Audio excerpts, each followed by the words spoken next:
નમસ્કાર મિત્રો, મારું નામ છે પ્રિન્સ રાસડિયા, ગુજરાત વેધર નામની આ ચેનલ.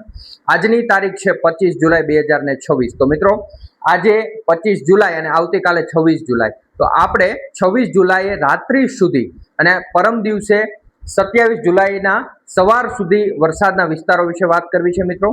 ત્યારબાદ જે સિસ્ટમનો લાભ અત્યારે ગુજરાતની અંદર મળી રહ્યો છે એ સિસ્ટમ હવે કેટલા દિવસ સુધી સક્રિય રહેવાની છે એની વાત કરવી છે મિત્રો.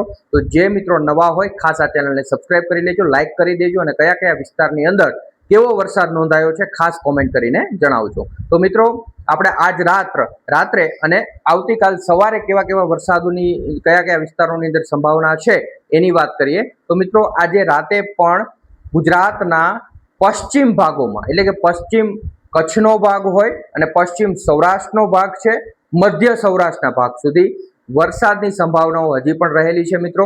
આ સિસ્ટમ હજી પણ ગુજરાતની આજુબાજુ 2-3 દિવસ સક્રિય રહેવાની છે, જેથી કરીને ગુજરાતના અલગ અલગ ભાગોની અંદર હજી આ સિસ્ટમનો જે છે વત્તા ઓછો લાભ મળતો રહેશે મિત્રો. તો કે ખાસ કરીને આપણે જ્યારે કચ્છની વાત કરીએ તો કે કચ્છમાં વરસાદ નોંધાયો છે. ગયા 2-3 દિવસની અંદર વરસાદ ઘણા વિસ્તારોની અંદર નોંધાયો છે, પણ હાલ એટલો બધો ભારે વરસાદ નથી કે અતિ ભારે વરસાદ નથી, મધ્યમ વરસાદ છે. અમુક જગ્યાએ સારી વાવણી થઈ છે અને અમુક જગ્યાએ હજી વાવણી જોગ આમ ગણો તો હજી એમાં વરસાદની ઘટ હોય એવું લાગી રહ્યું છે મિત્રો. તો કે હજી જો વાવણી થઈ ગઈ છે અને ઉપરથી એક સારો વરસાદ થઈ જાય તો સારામાં સારી લોઠી વાવણી થઈ જતી હોય છે મિત્રો. પણ હજી જ્યાં વાવણી નથી થઈ અને ઓછી થઈ છે તો એ વિસ્તારોને પણ હજી આવનારા 2 દિવસ સુધી વરસાદની સંભાવનાઓ રહેલી છે મિત્રો. અલગ અલગ વિસ્તારોની અંદર કચ્છમાં મધ્ય કચ્છ હોય, પશ્ચિમ કચ્છનો ભાગ છે, ખાવડા સાઈડનો ભાગ છે એટલે કે પૂર્વ કચ્છનો ભાગ છે, ત્યારબાદ કચ્છનો જે દરિયાઈ પટ્ટીનો વિસ્તાર છે, ગાંધીધામ છે, કંડલા છે, આ વિસ્તારોની અંદર પણ હજી આવતા 2 દિવસ સુધી વરસાદની છૂટાછવાયા સ્થળોએ હળવી મધ્યમ ક્યાંક અમુક સેન્ટરની અંદર ભારે વરસાદ પણ નોંધાઈ શકે છે મિત્રો. જ્યારે પશ્ચિમ સૌરાષ્ટ્રમાં પણ વરસાદની સંભાવનાઓ રહેલી છે, જેમાં પશ્ચિમ સૌરાષ્ટ્રનું જે હજી પોરબંદરનો એવો વિસ્તાર છે જ્યાં હજી વરસાદની ઘણી ઘટ જોવા મળી રહી છે મિત્રો.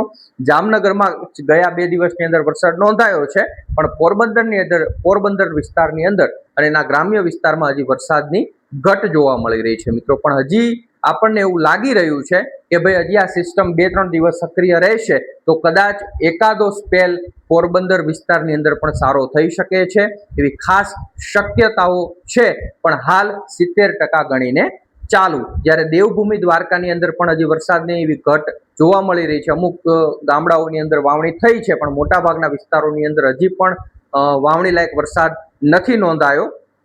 તો આ વિસ્તારોની અંદર પણ હજી 2 દિવસ, આવતા 2 દિવસની અંદર વરસાદની શક્યતાઓ રહેલી છે. ત્યારબાદ જે ગુજરાતના બીજા બાકીના વિસ્તારોમાં દક્ષિણ ગુજરાત, મધ્ય પૂર્વ ગુજરાત, ઉત્તર ગુજરાત, મધ્ય ગુજરાત અને દક્ષિણ સૌરાષ્ટ્રનો ભાગ છે, પૂર્વ સૌરાષ્ટ્રનો ભાગ છે, આ તમામ વિસ્તારોની અંદર હજી પણ આવતા 2-3 દિવસ સુધી વરસાદની શક્યતાઓ છે, ક્યાંક હળવી, ક્યાંક ભારે અને ક્યાંક હજી એકાદ સ્પેલ મોટી પણ થઈ શકે છે, જેમાં 4-5 ઇંચના આંકડા પણ આવી શકે છે મિત્રો. હવે આવનારી સિસ્ટમની વાત કરીએ તો સિસ્ટમ હાલના પ્રિડિક્શન મુજબ હજી થોડુંક વહેલું છે, પણ છતાં પણ આપણે આપણા પ્લેટફોર્મ ઉપરથી જણાવીએ છીએ કે એક સિસ્ટમ તો બંગાળની ખાડીમાં લો પ્રેશર સ્વરૂપ બની ચૂકી છે મિત્રો. હાલ આજના દિવસે જે છે કે લો પ્રેશર સ્વરૂપે પશ્ચિમ બંગાળ નજીકના વિસ્તારોની અંદર આ સિસ્ટમ જોવાઈ રહી છે. હવે આ સિસ્ટમ જે છે ધીમે ધીમે જે છે થોડી મજબૂત થશે અને એ જ વિસ્તારોની અંદર 2-3 દિવસ સુધી જે છે એ વિસ્તારોની અંદર વરસાદનો લાભ આપતી રહેશે, જેમાં પશ્ચિમ બંગાળના વિસ્તારો હોય, બિહારના વિસ્તારો છે, છત્તીસગઢના વિસ્તારો છે, ઝારખંડ છે, આ તમામ વિસ્તારોની અંદર વરસાદનો લાભ મળશે. પછી 1-2 દિવસ પછી એટલે કે આવતીકાલે રાત સુધીમાં એ સિસ્ટમ મુવમેન્ટ કરવાનું શરૂ કરશે અને મધ્ય પ્રદેશ તરફ આગળ વધશે.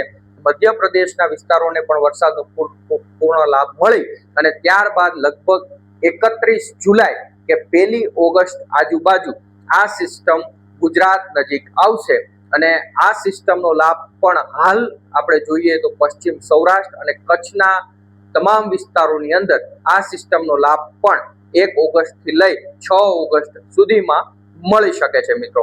તો ખાસ અત્યારે નોંધવાનું બાબત છે, હવે જેમ સિસ્ટમ આગળ આવશે એમ આપણે એની ઉપર ખાસ નજર રાખી અને આવતા દિવસોની અંદર જે છે એક નવો વિડીયો આપણે મૂકીશું કે ભાઈ આ સિસ્ટમ અંગે ગુજરાતની અંદર કેટલો વરસાદનો લાભ આપી શકે છે મિત્રો. અને હજી એક સિસ્ટમની હજી એના પછીની વાત કરીએ, કારણ કે બેક ટુ બેક સિસ્ટમ બનવાની છે, તો એ પછીની જે સિસ્ટમ છે હાલ થોડું કહેવું વહેલું ગણાશે, પણ છતાં આપણે 7 ઓગસ્ટ આજુબાજુ 7-8 ઓગસ્ટ આજુબાજુ એક સિસ્ટમ ફરીથી પશ્ચિમ બંગાળના કાંઠા નજીક બનવાની પૂરેપૂરી શક્યતાઓ છે. અને એ સિસ્ટમ બનશે પછી ખ્યાલ આવશે કે એનો ટ્રેક કઈ દિશામાં હોઈ શકે છે. જો ચોમાસું ધરી દક્ષિણ તરફ રહી, એટલે કે એના મૂળ